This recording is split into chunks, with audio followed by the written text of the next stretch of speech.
justamente pelo 8 de janeiro. Agora, depois da cassação dos mandatos de Eduardo Bolsonaro e Alexandre Ramagem, a Câmara dos Deputados cancelou os passaportes diplomáticos dos parlamentares, agora ex-parlamentares. Vamos conversar então com o Matheus Dias, que vai trazer as informações para a gente. Como que ficam os documentos dos familiares, né, das esposas, etc. Conta essa celeuma toda para a gente. Seu Matheus, bem-vindo ao Plantão de Natal. Evandro, boa tarde para você, boa tarde a quem nos acompanha. Os guerreiros aqui do Plantão de Natal que começam hoje, Eduardo Bolsonaro e Alexandre Ramagem, então, tiveram sim os passaportes diplomáticos cancelados. Eles agora que têm que devolver ao Ministério das Relações Exteriores não só os passaportes deles, mas também das esposas e dos filhos, já que esses passaportes diplomáticos eles só são concedidos pela Câmara dos Deputados a quem tem um mandato ativo, quem é parlamentar ativo.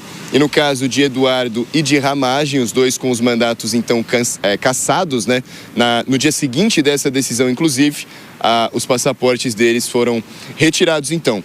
A investigação da Polícia Federal aponta que tanto Eduardo Bolsonaro quanto Alexandre Ramagem, eles tinham entrado nos Estados Unidos usando os passaportes diplomáticos. E agora eles têm então que devolver esses documentos ao Ministério das Relações Exteriores. Só que a retirada desses passaportes, agora que o Ministério pede de volta, a Câmara dos Deputados cancelou esses passaportes, isso não impede necessariamente que eles continuem morando nos Estados Unidos. Eduardo Bolsonaro, que está lá desde março, ele que diz por intenção própria de ficar nos Estados Unidos, porque se voltar ao Brasil ele seria preso, já que é investigado e julgado por conta de atrapalhar as investigações, ter, de uma certa forma, tentado aplicar sanções ou ajudar Trump a aplicar sanções contra autoridades brasileiras. Ele está nos Estados Unidos desde março. Alexandre Ramagem, desde setembro, fugiu para os Estados Unidos quando o julgamento do STF para os condenados, posteriormente condenados da trama golpista do 8 de janeiro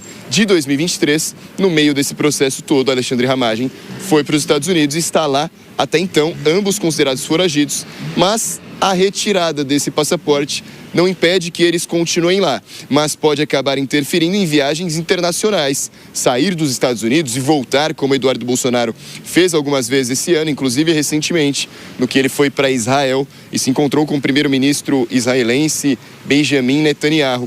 Provavelmente agora, com a retirada desses passaportes, essas viagens fiquem um pouco mais difíceis, mas não impede que eles continuem no país.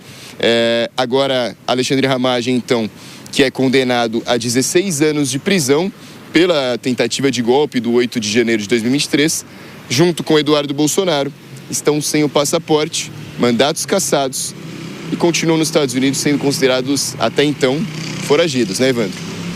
Exatamente, Matheus. É uma situação que vai ficando cada vez maior, né? Vão se acumulando os problemas. Obrigado pelas informações, meu amigo. Volte sempre aqui, a gente vai se falando ao longo do nosso 3 em 1. Zé Maria Trindade, eu quero te ouvir sobre essa situação envolvendo Ramagem e Eduardo Bolsonaro, porque se havia a ideia de que o problema estava apenas começando, né? Agora ele começa a se intensificar, porque há não só uma consequência para os próprios parlamentares, mas as famílias também começam a ser impactadas. Como é que você avalia, Zé? Pois é praxe, né? O parlamentar, quando ele perde um mandato, imediatamente está na norma, está no regimento interno da Câmara dos Deputados. A segunda secretaria, aqui cada secretaria tem 4 secretarias, cada um cuida de uma coisa aqui. A segunda secretaria cuida de viagens internacionais e passaportes. Automaticamente, o passaporte é cancelado para o ex-titular do mandato e família, né? Mulher, filhos e tal. Mas os passaportes antigos deles continuam. E quando eles foram, eles sabiam disso. E talvez tenham levado os passaportes. É preciso o passaporte. O passaporte de Eduardo Bolsonaro não foi cassado. Ele está se colocando como uma apátrida, que é uma pessoa que não tem pátria. Eu acompanhei aqui a votação de uma emenda, porque nós tínhamos vários apátridas, porque quem nascia fora do Brasil e não estava em exercício profissional oficial, ou seja, a serviço do Estado, não podia voltar e registrado como brasileiro nem no exterior. Agora pode, mas não podia. Aí eram apátridas, sem pátria. É o que está pregando o Eduardo Bolsonaro. Mas não, ele continua brasileiro, com passaporte brasileiro, só que agora o passaporte verde e amarelo de todos nós, né? Ele continua. O Supremo não cassou o passaporte dele. Já no caso do Ramagem, não. havia restrições ao passaporte dele, inclusive falava em plural, passaportes. Não sei como ele conseguiu continuar com o passaporte diplomático intacto. Mas, enfim, não muda muito, restringe agora a possibilidade dele usar um meio mais fácil de entrar nos países, né? Porque a diplomacia internacional garante imunidade diplomática, facilidade de entrada e tudo mais. Então, assim, era muito mais fácil. Agora, evidentemente, fica muito mais complicado, mas não é impedimento e nenhum deles fica apátrida. Quando você não tem um passaporte em um país, você pode ir na embaixada e ela emite um passaporte de emergência. É quando você é roubado, perdeu um passaporte, ou, enfim, no caso dele, o passaporte tem que ser devolvido. Se ele apresentar, não vale, já está com restrição, né? Então, não muda muito a situação pessoal deles. Eles não estão querendo voltar para o Brasil, né? Mas, de qualquer maneira, é uma restrição a mais e consequência exatamente dessa cassação. O que é de estranho é que tudo isso é muito estranho, né? Nunca aconteceu isso, nunca um deputado foi morar no exterior e levou o mandato debaixo do braço, teve que ser aqui cassado de uma maneira que nunca houve, né? A extinção do mandato, que na verdade não é a cassação, é a extinção do mandato. Nunca houve tudo isso, mas agora tudo é novidade e tem que ser encarado e gera dúvidas, sim, toda vez que uma novidade aparece. Agora 4h26, quem nos acompanha pela rádio, um rápido intervalo, daqui a pouco espero vocês, nas outras plataformas seguimos. Mano, você entende também que esse é um movimento que tem mais consequências políticas do que de fato práticas, como traz ali o nosso Zé Maria Trindade, e que essas consequências já foram contratadas no momento em que esses parlamentares tomaram essas decisões? Olha, Evandro, eu diria que as consequências políticas já foram precificadas, né? Eles já estão sem mandato, já estão sem possibilidade de concorrer a um novo mandato na próxima eleição, já estão inelegíveis. É muito difícil que voltem a pisar no Brasil, porque todo mundo diz que caso pisem no Brasil serão presos, em que pese Eduardo Bolsonaro ainda não ser condenado em nenhuma das ações a que responde, até porque há uma dificuldade operacional de notificá-lo oficialmente para que o processo possa prosseguir, mas é possível que acabem tendo alguma dificuldade de ordem prática, porque sem passaporte, qual será o status migratório dos dois nos Estados Unidos, num contexto em que o governo americano tem uma política de cerco fechado contra imigrantes ilegais? Eu acho que essa é uma questão prática que pode acabar atrapalhando a vida deles. É possível que eles tentem um caminho de solicitação de refúgio diplomático, mas os Estados Unidos, que está recuperando a sua relação diplomática com o Brasil, que já revogou as sanções contra o ministro Alexandre de Moraes, que vem numa aproximação com o governo Lula, será que vai conceder um status de refúgio político a opositores do governo? Eu tenho minhas dúvidas, acho que, portanto, terão problemas também de ordem prática para a manutenção das suas famílias nos Estados Unidos ou em outro país se decidirem fazer uma migração. Agora, Bruno Musa, quando esses parlamentares fizeram esses movimentos, principalmente Eduardo Bolsonaro, eles tinham como objetivo expor o que eles chamam de uma perseguição política e jurídica aqui no país e, obviamente, ter algum resultado positivo diante de uma decisão que os coloca em uma situação tão vulnerável, seja pessoalmente ou politicamente, com todas essas perdas que têm aqui.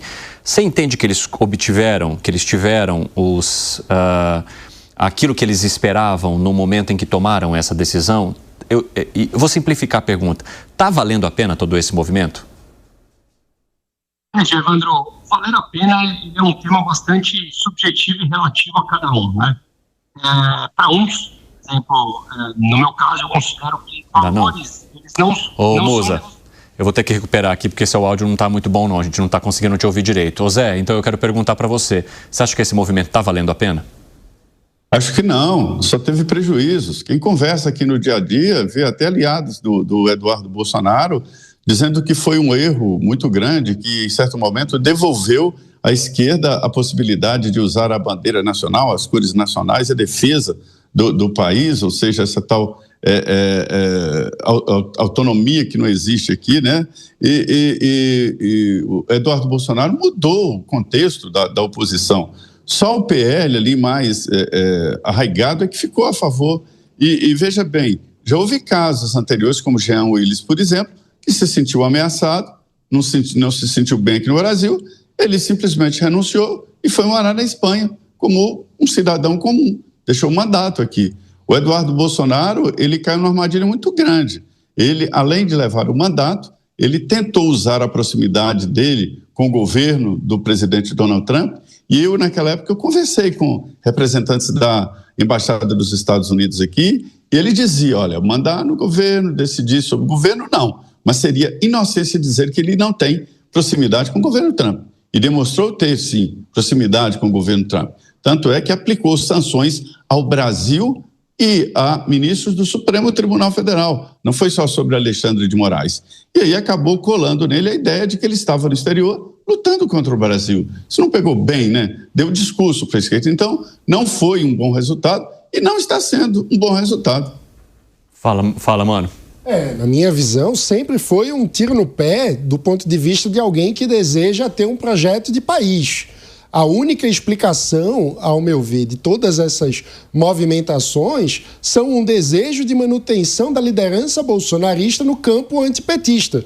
Porque, na prática, ao se manter em evidência, a família Bolsonaro está conseguindo bloquear o surgimento de outras alternativas que consigam propor uma visão de futuro diferente e, com isso, mantém a liderança da família Bolsonaro com capital político sobre o campo da oposição ao PT. Então, na minha visão, a única explicação de um ponto de vista racional para esse tipo de postura que o deputado Eduardo Bolsonaro tomou é a tentativa de bloquear o surgimento de alternativas ao PT no campo da oposição. Agora sim, Bruno Musa, eu quero te ouvir com essa mesma questão.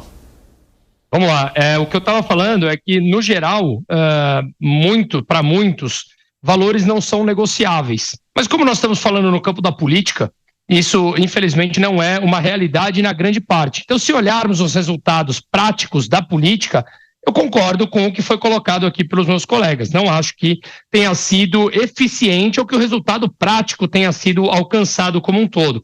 Talvez se a ideia for por um ideal, propagação de ideias, que mais pessoas reflitam no tema, pode ser que sim, mas eu acredito que não era esse o objetivo. Portanto, eu acho que analisando, pelo menos até o momento com o recorte que a gente tem, eu acho que o saldo se transformou em mais negativo do que positivo, olhando o CPF de cada um dos envolvidos e as consequências até o momento que cada um tem sofrido.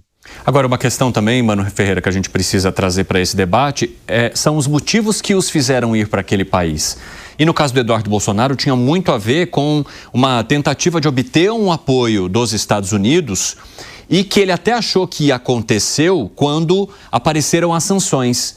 A questão é, as sanções foram retiradas, as negociações aconteceram, o diálogo aparentemente entre diplomacias brasileira e norte-americana estão também fluindo bem, né? As autoridades têm se manifestado positivamente sobre a maneira como esse diálogo acontece, ou seja, nada do que comemorou Eduardo Bolsonaro se manteve até então.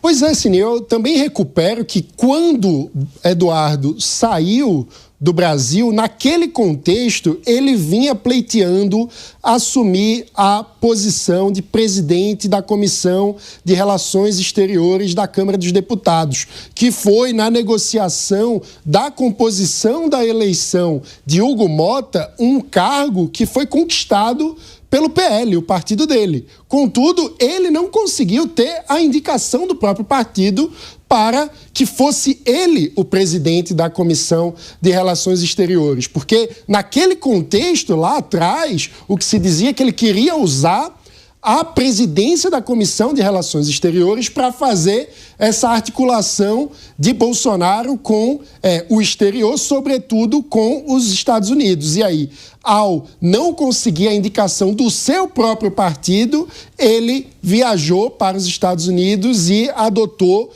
esse discurso de que estaria sendo perseguido. Naquela altura, vale dizer, ele sequer era réu em qualquer processo. E passou a ser depois, a responder de forma com mais problemas à justiça, justamente em função da atuação que teve lá fora, que foi interpretada pela Polícia Federal como tentativa de coerção da da justiça, né? Uma tentativa de ameaçar o judiciário para que interrompessem o processo contra o seu pai. Ou seja, na prática, foi uma fragilidade política interna, a falta de respaldo no seu próprio partido, o PL, que levou a uma decisão equivocada que, na prática, gerou também uma falta de respaldo político